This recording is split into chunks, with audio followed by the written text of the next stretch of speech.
At baptism, Lors de notre baptême, nous promettons d'être disposés à prendre sur nous le nom de Jésus-Christ. Mon but aujourd'hui est de nous rappeler que nous montrons à Dieu que nous prenons le nom de son Fils sur nous en témoignant aussi souvent que possible, en parole et en action, que Jésus est le Christ. Alors qu'il servait et instruisait le peuple sur le continent américain après sa résurrection, le Sauveur a déclaré « N'a-t-il pas lu les Écritures qui disent que vous devez prendre sur vous le nom du Christ, qui est mon nom? Car c'est de ce nom que vous serez appelés au dernier jour. Et quiconque prend sur lui mon nom et persévère jusqu'à la fin, celui-là sera sauvé au dernier jour. » Le président Nelson a enseigné que prendre sur nous le nom du Sauveur comprend déclarer et témoigner par nos actes et nos paroles que Jésus est le Christ. En tant que membres de l'Église de Jésus-Christ des saints des derniers jours, nous avons la bénédiction et le privilège d'être témoins du Seigneur et de son nom, où que nous soyons. Si nous nous efforçons de vivre en accord avec l'Évangile de Jésus-Christ, notre conduite sera un témoignage vivant de notre Rédempteur et de son nom. De plus, nous témoignons du Christ en parole, en faisant part de ce que nous croyons, ressentons ou savons au sujet du Christ. Lorsque nous témoignons humblement du Seigneur par nos paroles et nos actions, le Saint-Esprit confirme aux personnes qui ont une intention réelle, le cœur ouvert et l'esprit bien disposé, que Jésus est bien le Christ. Voici 2 exemples récents et inspirants de membres qui montrent à Dieu qu'ils prennent sur eux le nom de Jésus-Christ.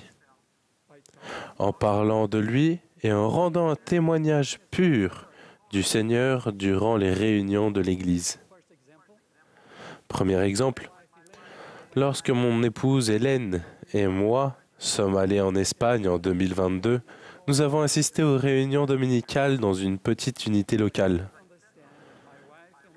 J'étais allé sur l'estrade et mon épouse dans l'assemblée quand j'ai remarqué qu'elle était assise à côté d'une femme âgée. À la fin de la réunion de Sainte-Seine, je me suis approché d'elle et je lui ai demandé de me présenter sa nouvelle amie. Elle a fait et a précisé que cette personne, qui n'était pas membre de l'Église, assistait aux réunions depuis environ 2 ans. Quand j'ai entendu cela, j'ai demandé à cette femme 2 fois ce qui la faisait revenir et assister à nos réunions depuis tout ce temps.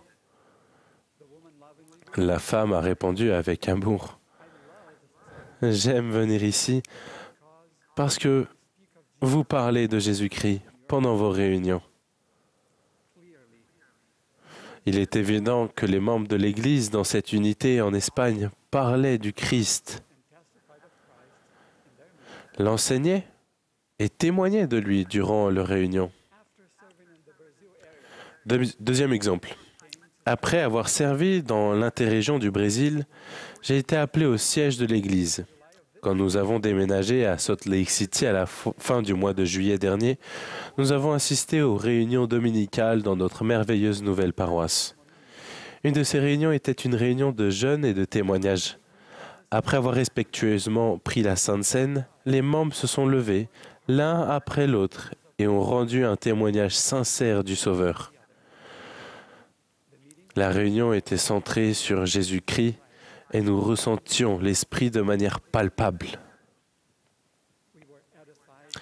Nous avons été édifiés et notre foi a été fortifiée.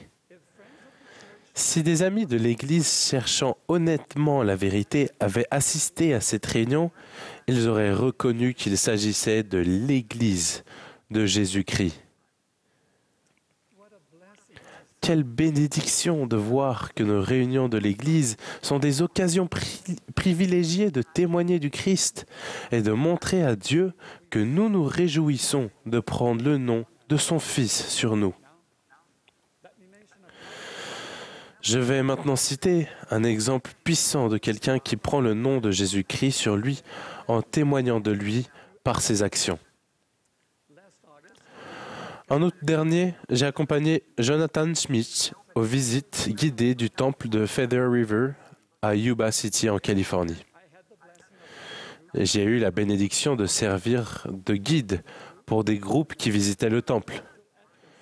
Virgil Atkinson, un membre de l'Église, se trouvait dans un de ces groupes avec 7 amis d'autres confessions. Vers la fin de la visite, dans une salle de scellement, frère Atkinson a exprimé avec émotion son amour pour ses amis qui étaient venus au temple ce jour-là. Presque immédiatement après, une femme du groupe s'est levée et a dit « Nous aimons tous Virgile. Il ne nous a jamais imposé sa foi, il n'en a pas honte non plus. Il vit simplement ce qu'il croit. » Au fil des ans, la vie centrée sur le Christ de frère Atkinson a constitué un témoignage puissant pour ses amis. Son exemple est une belle preuve qu'il a pris sur lui le nom du Christ. En conclusion, voici la leçon que j'ai apprise sur la façon de prendre le nom du Christ sur nous et de témoigner de lui en employant le nom correct de l'Église. En 2018, lors d'un discours de conférence générale, le président Nelson, prophète vivant de Dieu, a déclaré « C'est une rectification. C'est le commandement du Seigneur. Joseph Smith n'a pas attribué un nom à l'Église rétablie par son intermédiaire. Mormon non plus. C'est le Sauveur lui-même qui a dit « Car c'est là le nom que portera mon Église dans les derniers jours, c'est-à-dire l'Église de Jésus-Christ, des saints des derniers jours. » Ce jour-là, nous avons tous quitté la conférence générale déterminés à suivre le prophète et à utiliser dorénavant le nom révélé de l'Église. J'ai vraiment veillé à employer le nom correct de l'Église. Les premières fois, j'ai dû faire très attention à ne pas retomber dans mes anciennes habitudes. Après les premières tentatives, je me suis senti plus à l'aise pour utiliser le nom révélé de l'Église. Je reconnais que souvent, je l'énonçais rapidement.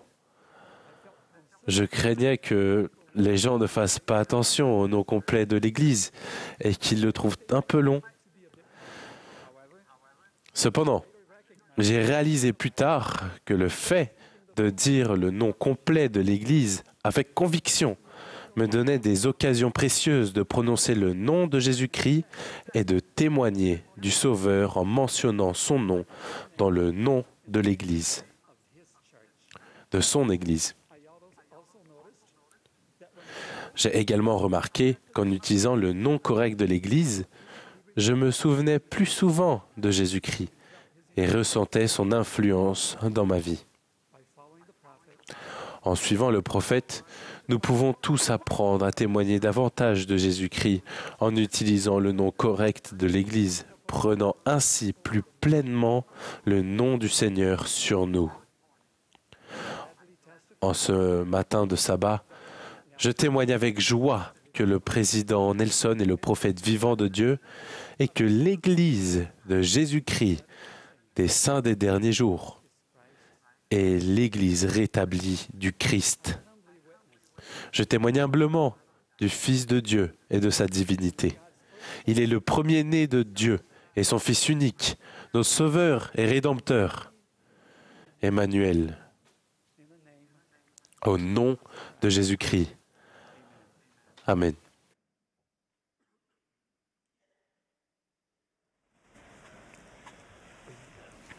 I feel privileged.